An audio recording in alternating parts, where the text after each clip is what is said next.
Comme à notre habitude, nous nous interrogeons Afrique, dépossession des terres aux autochtones, à qui profite le crime? Nous nous interrogeons Afrique, dépossession des terres aux autochtones, à qui profite le crime?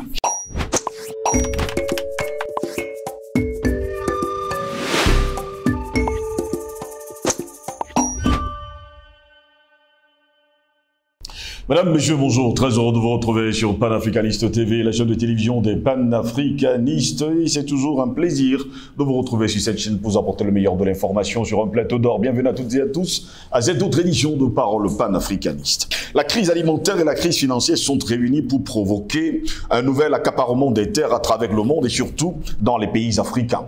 D'une part, certains gouvernements européens qui ne peuvent nourrir leur population que grâce à l'importation de nourriture cherchent de vastes territoires agricoles à l'étranger pour assurer leur propre production alimentaire. D'autre part, des sociétés agroalimentaires et des investisseurs privés en recherche de profits rapides dans le contexte de crise actuelle veulent surtout investir dans des terres agricoles à l'étranger car c'est là une source de revenus importants et surtout rapide. Aussi, c'est une véritable course à la terre qui s'engage entre nombre de pays qui dépendent des importations alimentaires et ont des liquidités à placer. Ils n'achètent pas seulement des récoltes, mais des régions entières, mais des pays qui peinent déjà à alimenter leur propre population. Il s'agit donc de l'acquisition, location, concession, voire achat par des multinationales ou des États de vastes zones cultivables, parfois de plus de 10 000 hectares à l'étranger et à long terme, souvent pour 30 à 99 ans. Oui, vous l'avez bien compris, pour produire des denrées de base destinées à l'exportation. Souvent, ce sont des cultures vivrières ou encore des agrocarburants. D'après la FAO, ce sont 20 millions d'hectares rien qu'en Afrique. Et nous sommes loin de tout savoir. Nous notons que la multiplication de ces transactions pourrait entraîner une forme de néocolonialisme.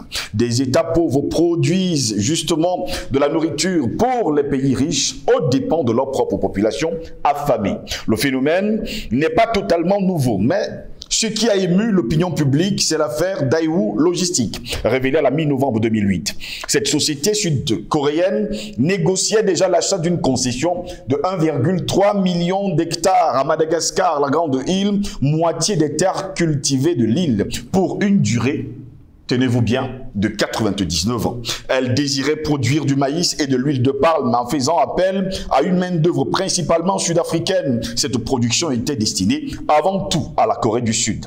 La colère suscitée par les révélations entourant l'entente entre la compagnie et le gouvernement malgache a finalement fait avorter le projet et précipiter la chute de l'ancien chef de l'État, Marc Ravalomanana. Autre exemple, nous sommes là en 2006. Pékin signe des accords de coopération agricole avec plusieurs États africains qui ont permis l'installation de 14 fermes expérimentales en Zambie, il faut le préciser, au Zimbabwe, en Ouganda et en Tanzanie. Si officiellement, il s'agit d'aider les pays d'accueil à augmenter leur production grâce aux technologies chinoises, il est évident qu'une bonne partie des récoltes sera exportée vers la Chine. Que dire de l'Afrique centrale et précisément du Cameroun, où de vastes terres agricoles ont été concédées aux Chinois, aux Français, sans le consentement des populations qui se sont vues déposséder de leurs terres. Une question cependant, l'Afrique est-elle à vendre? Oui, nous nous interrogeons. L'Afrique est-elle à vendre? Car les autorités sur le continent noir vivent comme si tout était à eux. Ils vendent chaque jour de vastes espaces de terre sans donner un seul copec aux ayants droit. Il y a d'abord ceux qui recherchent la sécurité alimentaire. Parmi eux, on note la Chine, la France de Macron, l'Inde, les États-Unis et bien d'autres pays. La plus grande partie de leur activité agricole à l'étranger est consacrée à la culture du riz, du soja, du maïs, ainsi que des cultures énergétiques comme la canne à sucre, le manioc ou encore le sorgho, l'huile de palme. Qui ne se rappelle pas justement de Bill Gates? Bill Gates qui est venu sur le continent africain pour s'accaparer de vastes, oui, de vastes terres pour des milliers et des milliers d'hectares. Pourquoi en faire? On s'interroge encore. Qui ne se rappelle pas également de ce scandale sorti justement par nous-mêmes sur ce plateau? On se rappelle encore en 2021 avec l'empoisonnement des terres par les Occidentaux. Alors, jusqu'à preuve de contraire, cette question revient. L'Afrique est-elle à vendre? Voilà pourquoi nous avons pris aujourd'hui de mettre ce sujet sur la table. Afrique, dépossession des terres aux autochtones, à qui? profite le crime? Pour répondre à nos questions, nous sommes avec le président Madakani ce matin. Président Madakani, bonjour, bienvenue à vous. Bonjour mon cher Jocelyn Goss, heureux de me retrouver à côté de vous, heureux de profiter d'un travail technique qui permet une saine expression au niveau des standards requis, n'est-ce pas, à notre niveau. Et heureux de me retrouver avec tous ceux qui sont liés à Panafricanist TV, nos web spectateurs qui grandissent, dont le nombre grandit de jour en jour. Merci d'avoir pensé que je pouvais être utile. Président Madakani, cela fait plus d'une décennie aujourd'hui qu'on achète des terres sur le continent africain. Je ne sais même pas si on les achète ou alors on les brade. Une question m'est venue au cours justement de la recherche, de mes recherches. L'Afrique est-elle à vendre? L'Afrique est déjà vendue. Elle n'est pas à vendre. L'Afrique est déjà vendue. L'Afrique a été volée. L'Afrique a été dépossédée. Les Africains ont perdu l'Afrique. C'est ce que signifiait déjà la colonisation. L'esclavage, ça signifiait la perte des hommes et de notre humanité. La colonisation, c'était déjà la perte, c'était on a été dépossédé de nos terres, en particulier. Donc ça ne commence pas aujourd'hui, ce n'est pas des décennies, Jocelyn Goss. Je comprends, vous voulez circonscrire la particularité de ce temps-ci. Oui. Mais cette particularité n'est pas compréhensible si on évite, si on le coupe de son histoire. L'Afrique est déjà vendue. Nos élites ont vendu l'Afrique depuis. Est-ce qu'il y a un débat encore à ce niveau? Ce que font les panafricanistes, c'est qu'on veut faire un miracle. Nous convoquons le propriétaire primordial, le créateur. C'est pour ça que la notion de créateur, du vrai Dieu, pour nous est importante. Parce que nous savons qu'on a vendu l'Afrique. Ils ont vendu.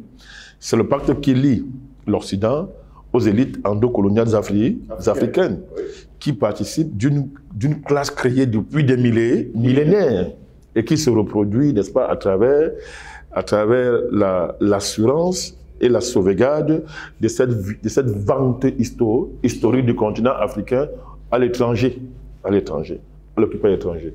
Donc, c'est de cela qu'il s'agit. D'abord, la question de la terre, mon cher Goss, pour la comprendre, convoquons ici, une fois de plus, la véritable pensée africaine à la matière. Vous allez comprendre que ça a commencé depuis, c'est grave. Le crime, il y a un crime inaugural. Le crime inaugural, ça a été d'abord la profanation de la terre. Il y a la profanation primordiale de la terre qui vient de l'esclavage. Tout peut arriver à un peuple. Mais quand on vient prendre les hommes de votre terre, c'est-à-dire le produit de la terre natale, pour aller transformer en esclave ailleurs, on a profané la terre. C'est une profanation. C'est très grave. Parce que la relation que nous avons à la terre est mystique, est sacrée. Il n'y a pas de civilisation sans la terre. La base matérielle de la civilisation, c'est la terre. La base matérielle de la vie humaine, c'est la terre. Oui.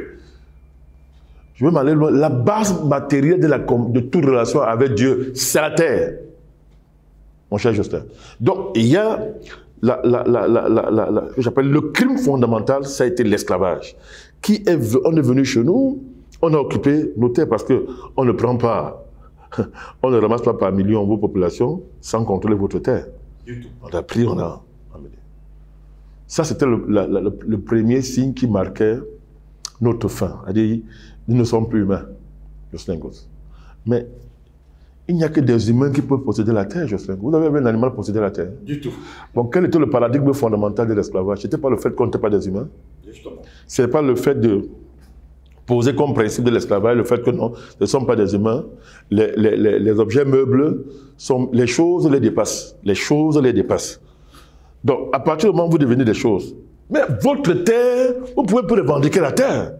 C'est pour ça que je parle du crime fondamental de profanation. C'est un crime ontologique, c'est un crime. On est là en face du péché. C'est-à-dire, voilà le péché, voilà le péché fondamental. Parce que dès qu'on nie votre humanité, oubliez, vous n'avez pas la terre. Ça a commencé là. Vous n'avez pas la terre. Et la colonisation n'a pas suivi par hasard après l'esclavage. C'est quoi la colonisation? C'est que l'esclavage n'est plus rentable à partir du moment où on peut faire, où les machines arrivent. Et les Anglais vont commencer à dire qu'ils sont les champions de la lutte contre l'abolition de l'esclavage. Là, qu'ils sont les premiers esclavagistes. L'abolition de l'esclavage. Parce que maintenant, on a trouvé la machine, et le capitalisme, c'est-à-dire une nouvelle forme d'esclavage, va remplacer l'esclavage primitif. Alors, on est les champions de la... Parce qu'il faut que la main-d'œuvre esclavagiste vienne remplir les usines. Vous comprenez? Donc, il y a un lien structurel, il y a un lien de continuité intrinsèque entre l'esclavage et la colonisation.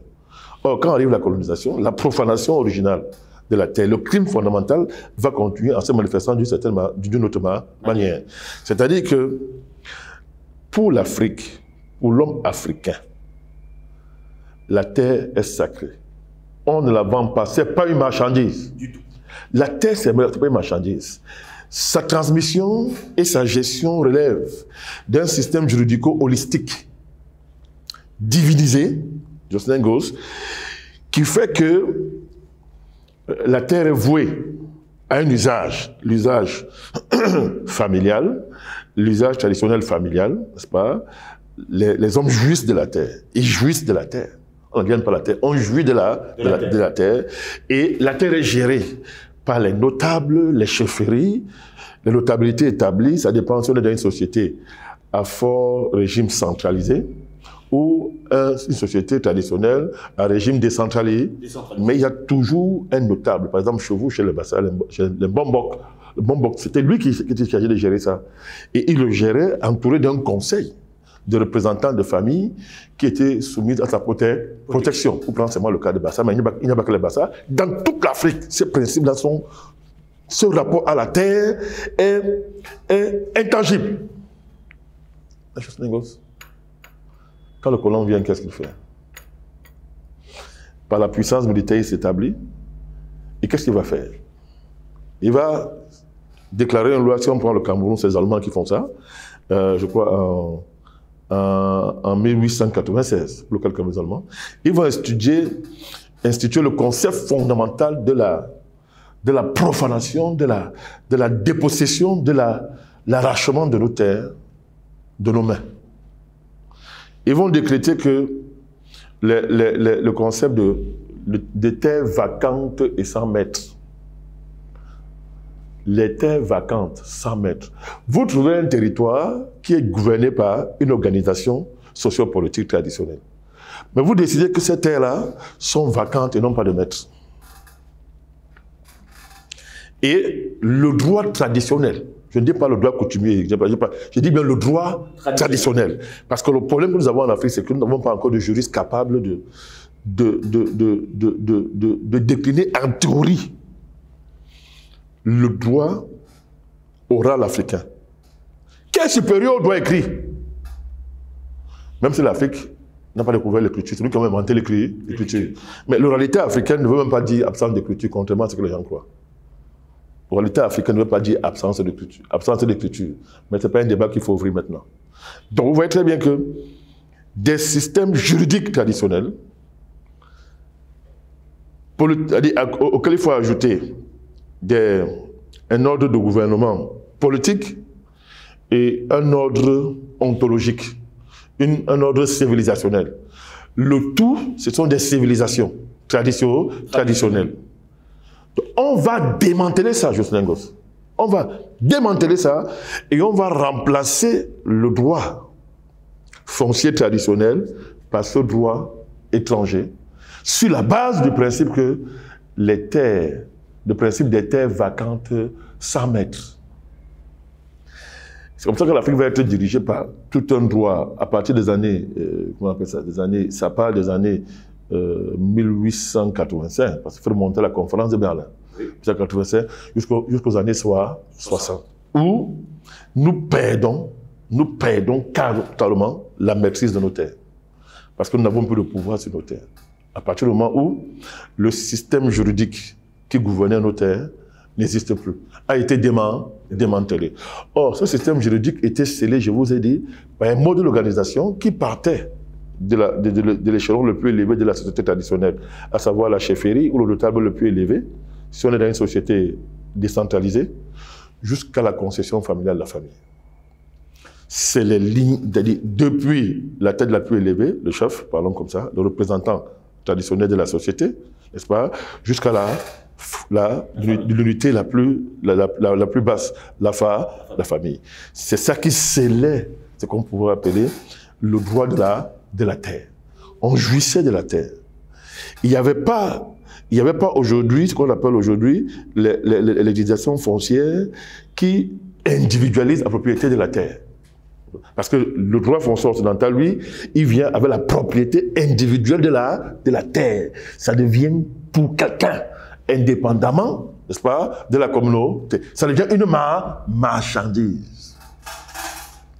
Donc, c'est la marchandisation de la terre, Jocelyn Gosse, qui va expliquer le phénomène que vous êtes en train de décrire actuellement.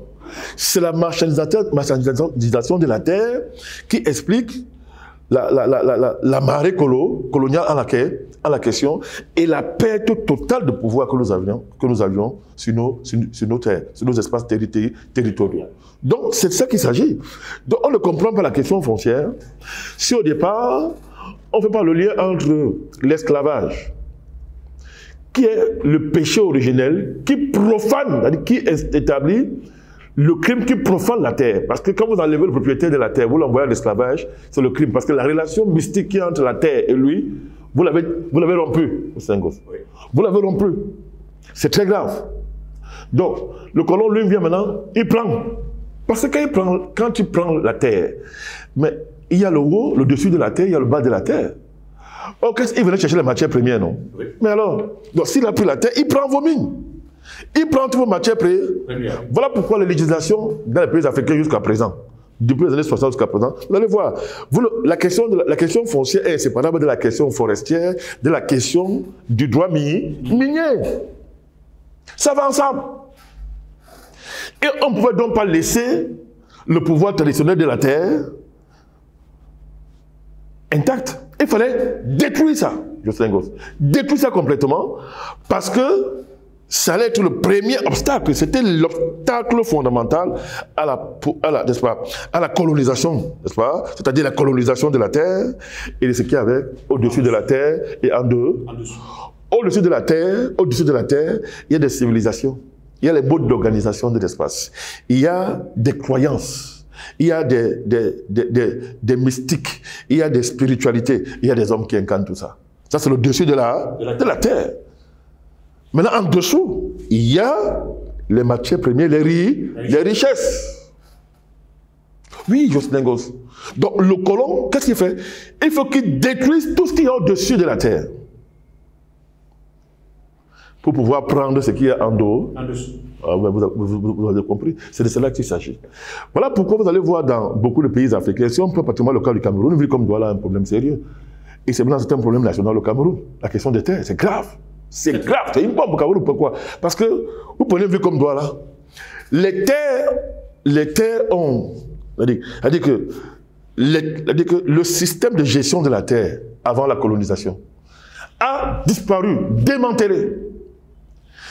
Et pour que ça soit possible, on a réinventé l'histoire des Douala, de Savoie par exemple. On a réinventé en créant des fausses chefferies supérieures. Écoutez-moi bien. Dont la base est plus à Paris qu'à Douala. Et c'est comme ça que les Blancs ont pris toutes les terres et ont permis donc aux familles qu'ils ont consacrées comme étant les familles authentiques. Si on prend le cas de la ville de Douala, Savoie, l'État aussi de piller. Vous avez là toute l'explication des problèmes fonciers qu'il y a actuellement à Douala. Oui, mais c'est comme Paul Seppo Priso, historiquement. Un des plus grands propriétaires fonciers de la ville de Douala. Mais vous allez le voir, historiquement, il descend de quelle famille authentiquement traditionnelle? Il descend de quelle famille? Et à travers lui, allez voir tout. Un des premiers rédacteurs du protocole foncier de la ville du Cameroun, c'est Paul Seppo Priso. Paul Seppo Priso. Pourquoi lui? Pourquoi lui? Alors qu'il est censé, normalement, la raison supposerait que le système traditionnel de la terre qui existait, incarné par les vraies chefferies, les vraies familles, ça va, étaient les mieux placés pour dire ce qu'il y avait à... Ah bon? Mais non. Il fallait tout renverser. Parce qu'en démantelant, je vous dis, ce qui est au-dessus de la terre, vous démantelez les civilisations et ce que j'appelle la structure secrète qui tient les civilisations.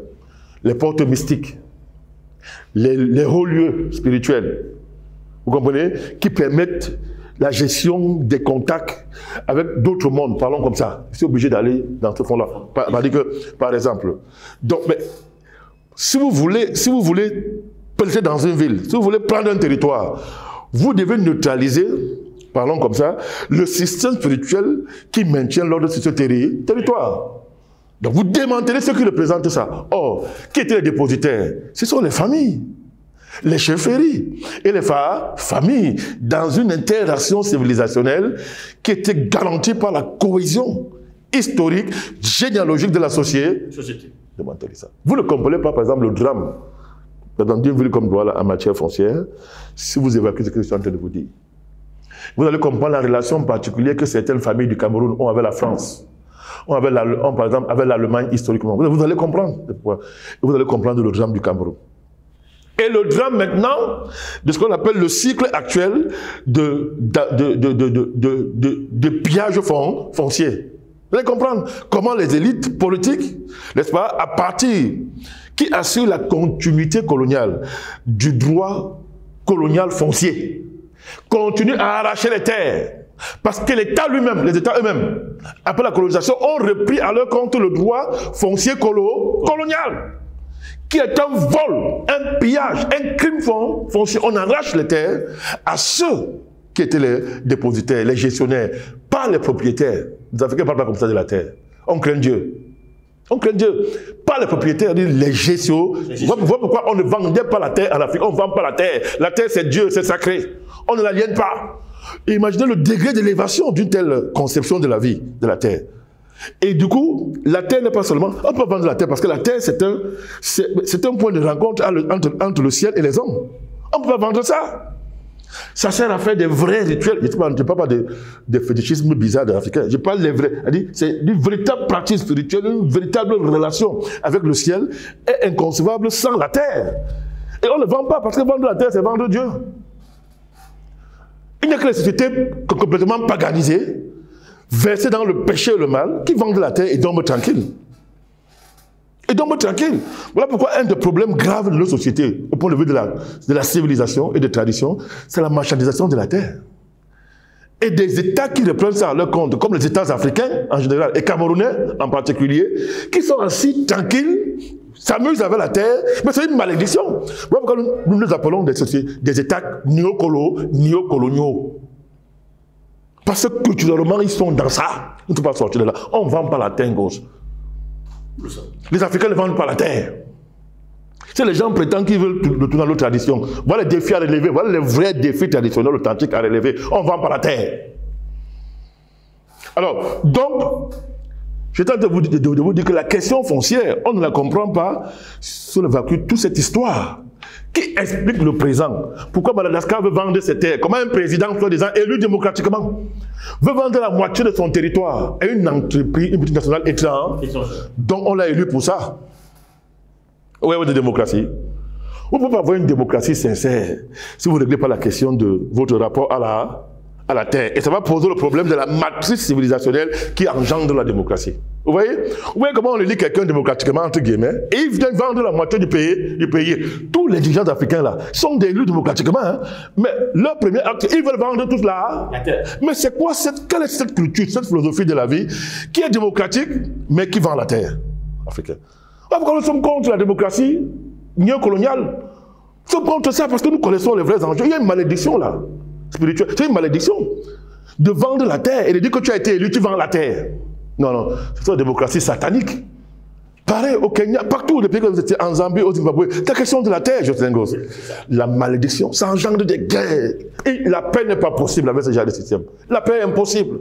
Le Zimbabwe, c'est une parenthèse. Ça va rebondir. Mais c'était quoi l'apartheid? Vous voyez, c'était quoi l'apartheid? Des gens quittent leur territoire, là-bas, les Hollandais, ils travaillent, ils marchent, ils font le grand trek, ils arrivent ici, ils décident que il n'y a personne là. C'est une décision, il n'y a paix. Parce que la mentalité esclavagiste, qui avait déjà intégré leur mémoire, gangréné leur mémoire et cancérisé leur mémoire, c'était une évidence que le noir n'était pas un homme. Mais comment on peut arriver au Cap, Afrique du Sud, au Cap, et dire qu'il y a les hommes là-bas? Il n'y a pas les hommes. On prend la terre. Une fois qu'on la prend, regardez la malédiction, une fois qu'on la prend, On met sur pied un système d'appart, le plus criminel qui peut saisir, basé sur quoi? Le racisme. L'inégalité des hommes, le racisme. Chez eux. C'est ça l'apartheid.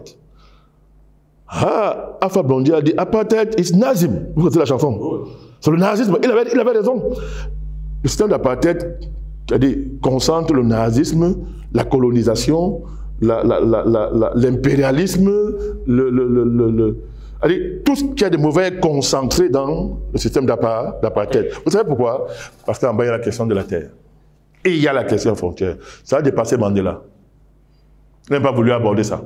Jusqu'à aujourd'hui, l'Afrique du Sud est habitée par les Noirs. Mais ce n'est pas un pays africain, ce n'est pas un pays négro-africain. Parce que la question de la terre n'est pas réelle.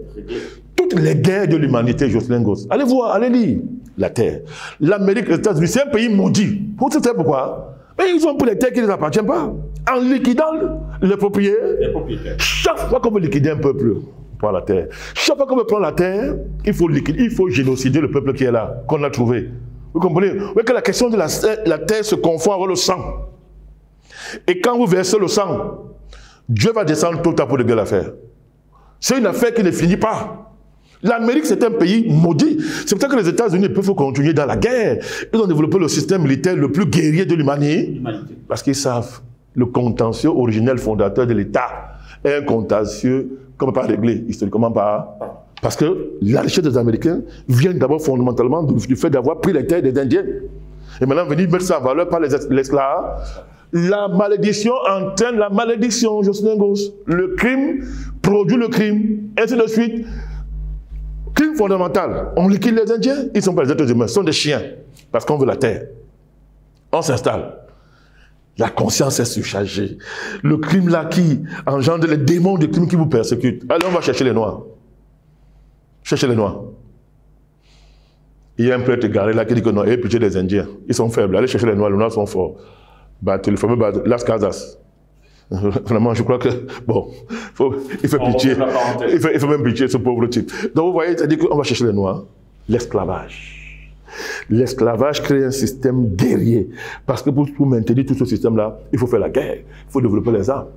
Quand vous avez pris près de 15 millions de personnes, qu'est-ce que c'est dit? Des millions, vous ne pouvez pas évaluer. Oui, comment? Des millions. Il ne faut pas évaluer parce que le monde ne peut pas évaluer. Des personnes d'un continent pour amener chez vous. Vous êtes obligé de créer un système guerrier, vous savez pourquoi? Vous avez peur qu'un jour le continent va se vendre.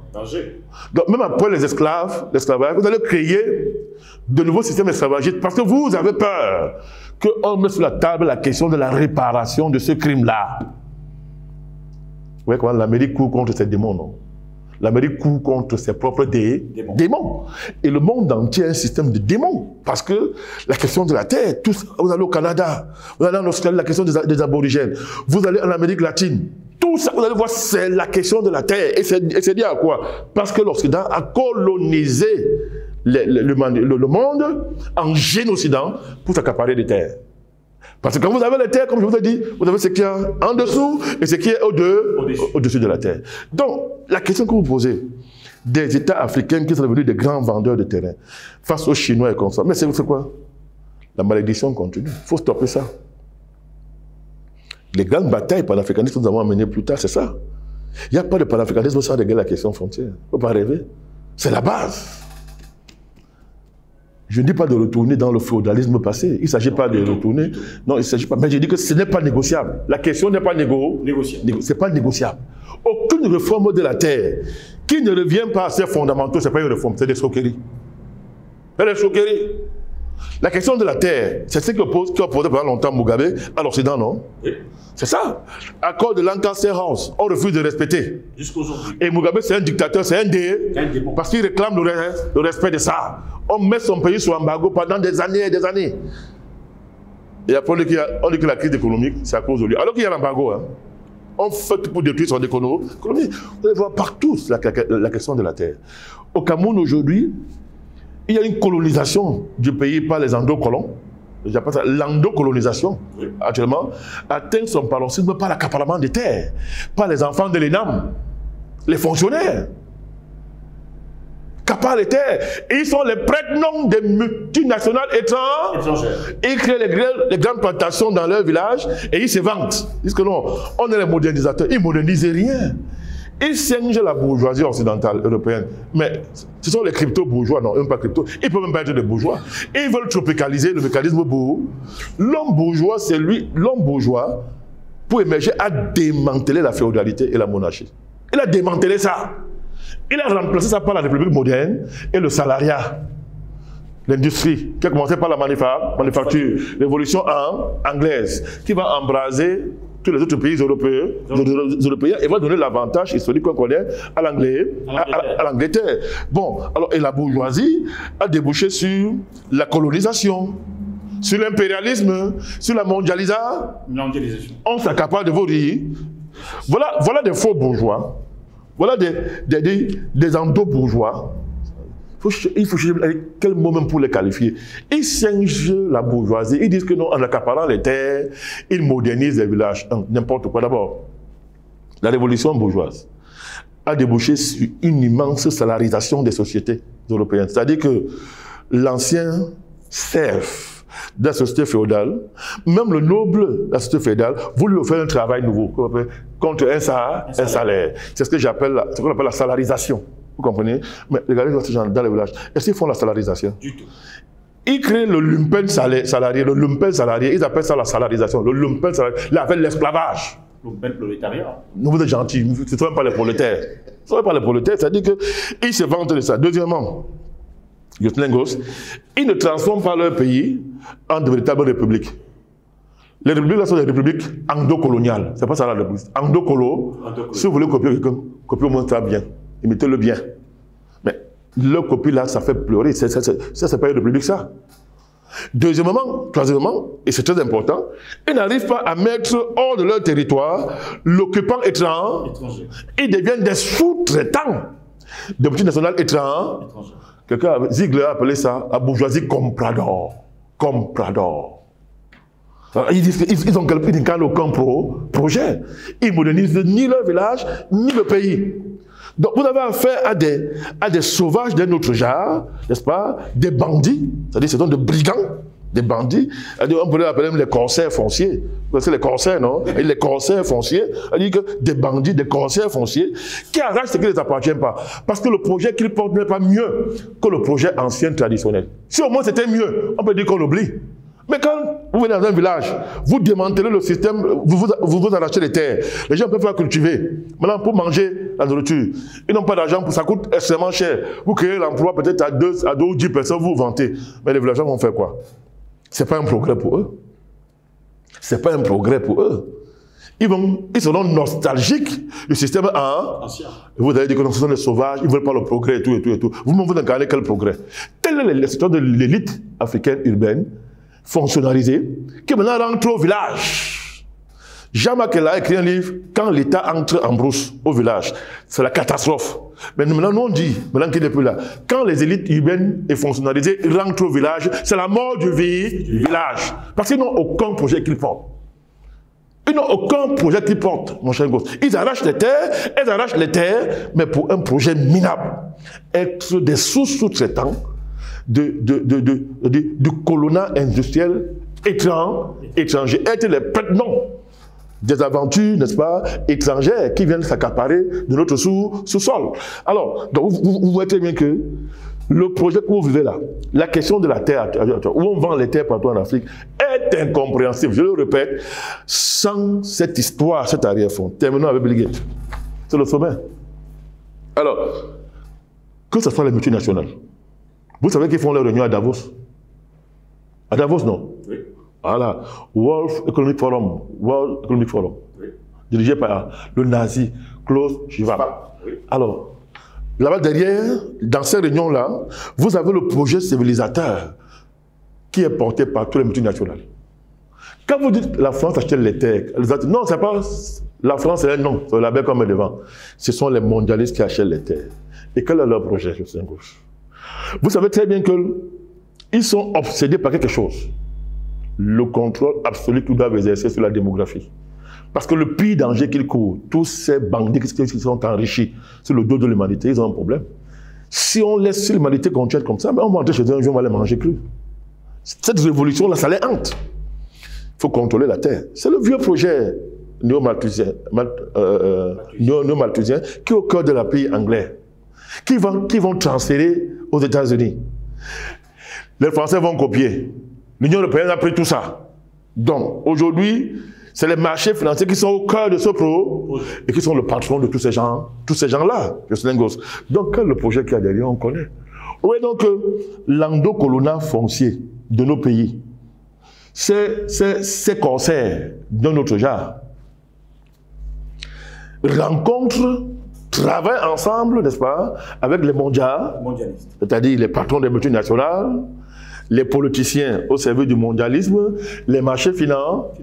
Mais quel est le projet de cette classe à la fin? Pourquoi vous arrachez toutes ces terres à la fin? Quand ils prendront toutes les terres, imaginez que les Bill Gates prennent les terres. Ils ont ce projet, ils travaillent pour ça. Bill Gates achète les terres partout. Aux États-Unis, il a acheté des terres de manière extraordinaire.